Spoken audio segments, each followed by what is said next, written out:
tweet by Sophie Mokoena has almost jeopardized the ambitions of Raila Odinga to become the AU chair. This is what she said on Twitter.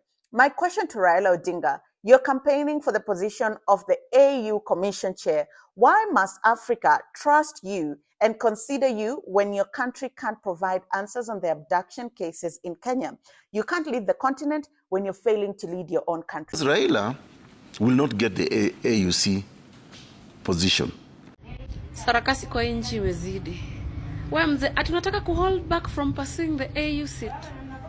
Baba, run for it. Anguka, hiyo kitu ikutoke.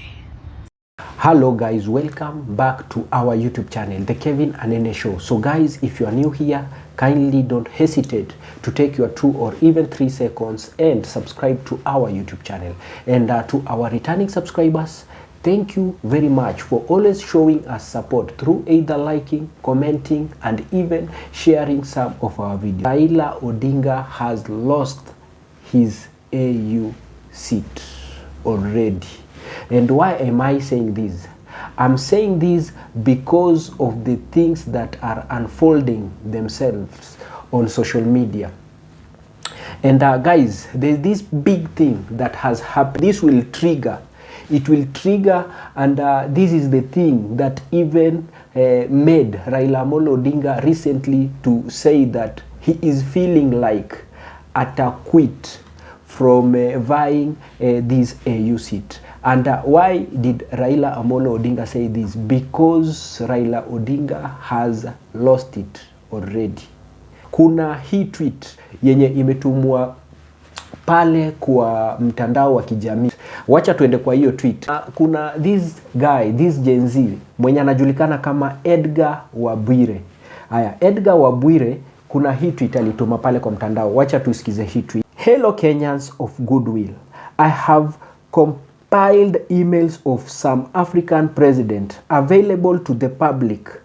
Send them emails, tell them why they should not vote for one Raila Amolo Odinga. Instead, vote for Mahmoud Ali Yusuf. So guys, this is dangerous. Imagine that Gen Zs have decided now to take this fight internationally. And tunakumbuka juzi that Gen Zs walituma a lot of mails uko upande wa ICC. And walituma emails uko, many of them some walikuwa natuma even evidences wakionesha how Kasongo is corrupt, how Kasongo is yendo and cause these abductions.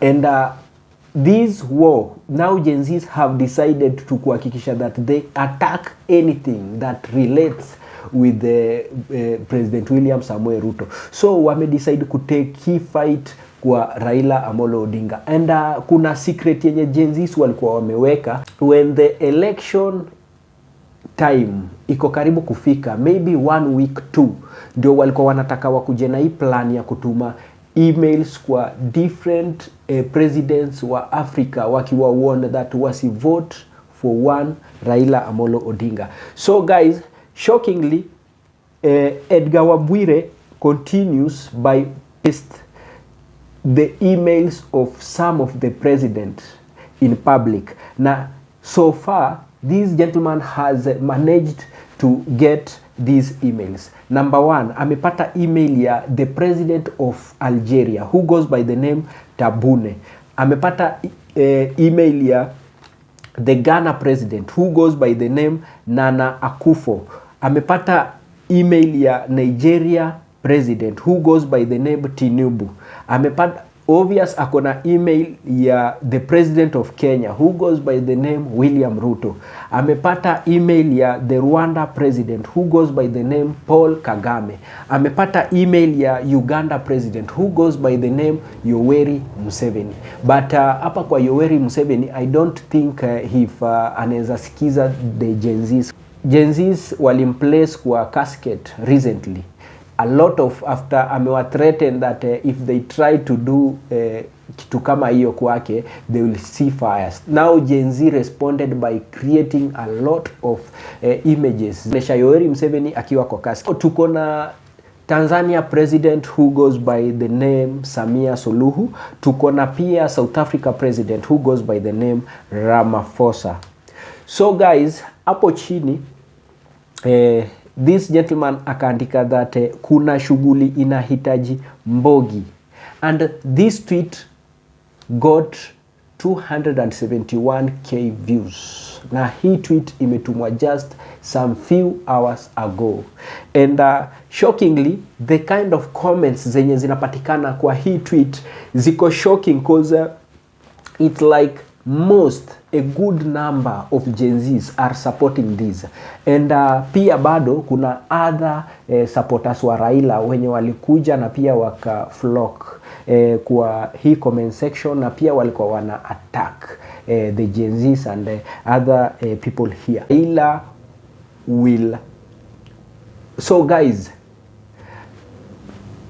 before we progress to the comments part of it, nataka first of all we look into the main 3 reasons that has caused Raila to lose the AU seat already, and these are the main 3 reasons. Number 1, the rising abduction cases.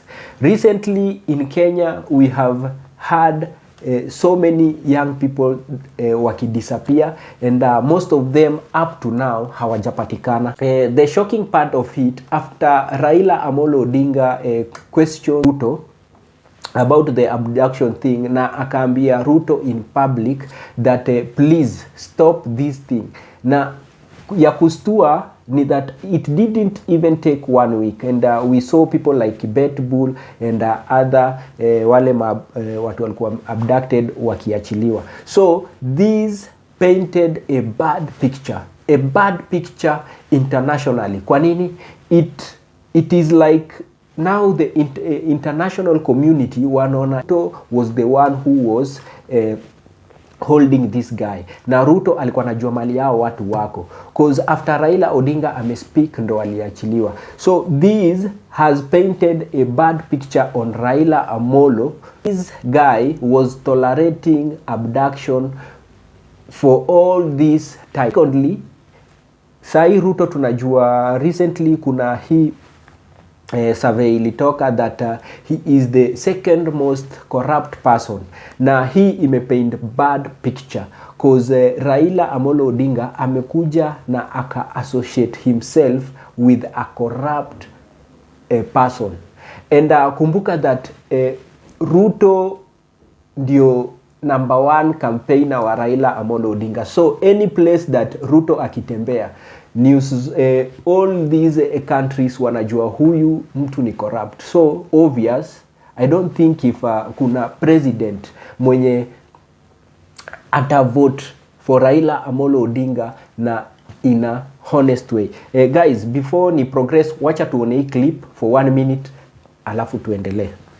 Ruto, maybe in his wisdom or lack of it, decided that, you know, for me to sit comfortable, I need to bring in Raila Amolo Odinga, because Raila Amolo Odinga has sycophantic following. So let me bring him so that, and by the way, he's not being honest to Raila, yes, because Raila will not get the AUC position. Why? But William Ruto will say, oh, you know, simuliona mimi nilijaribu. Si unajua tulipanga kupeleka mzee nini almost sound like a basa.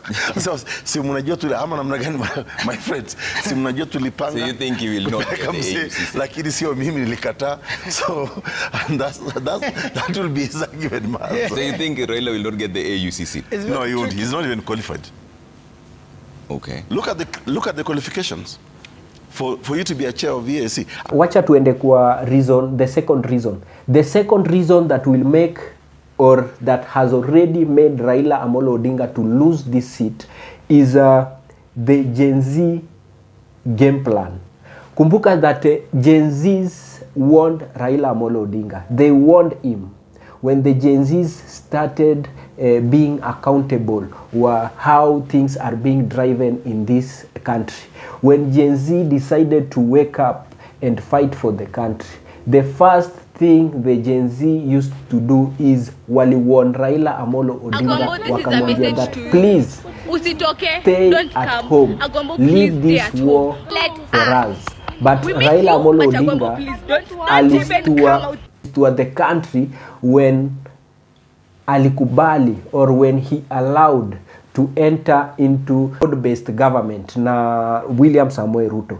So this thing annoyed the Gen Zs, and the Gen Zs sai wame decide that they will crush Raila Amolo Odinga, and now it is that this is the time that Gen Zs were waiting to react. And why am I saying this? Wacha tuende kwa hii comment. Kuna comment imeandikwa kwa ile tweet. Asikiza how Gen Zs are wise. Nilikuwa nasema tufanye hii shughuli 1 week to AU election. Lakini hata tukianza saa hii ni sawa. So this is a guy commenting on he tweet that they wanted waanze hii shughuli ya ku send warning to all the president wa Africa that they should not dare and vote for Raila Amolo Odinga. So you see how Gen Zs are smart na venye walikuwa wameplan kufanya revenge so that Raila and the government cannot plan themselves well, ndio wa defend themselves from this from this could happen. So guys, this is very dangerous, by the way. It's very dangerous because we know what Gen Zs are capable of doing. Kama Gen Zs walipata phone numbers za President William Samoei Ruto, all other these politicians, kama wali manage kupata hizo information zote, unafikiria what can limit them wapate numbers za hawa president wengine?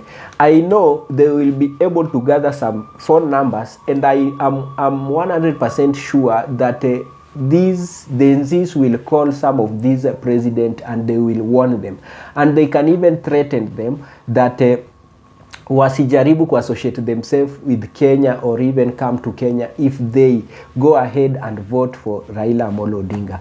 I'm almost sure that hii inaweza fanyika. And guys, I think Raila game yake imeshaisha. Venye vitu zinaenda, it's a bitter truth. I know I have so many supporters of Raila Amolo Odinga in this platform, but this is bitter truth that this guy, the chances of him winning this seat are very minimal. Maybe miracles happen. Maybe God can do something. But from where I sit, I see that this guy chances of getting this seat are very minimal. Thank you very much for watching this video. And first of all, I want to support my points by these 2 clips. Nataka musikize hizi clips mbili, alafu ndio tufunge. Thank you. Hold back from pursuing the AU seat. Baba, run for it. Anguka, hiyo kitu ikutoke. Si ulianza mbio? Sisi ni spectators. Utakimbia hiyo race mpaka umalize. Na utaanguka.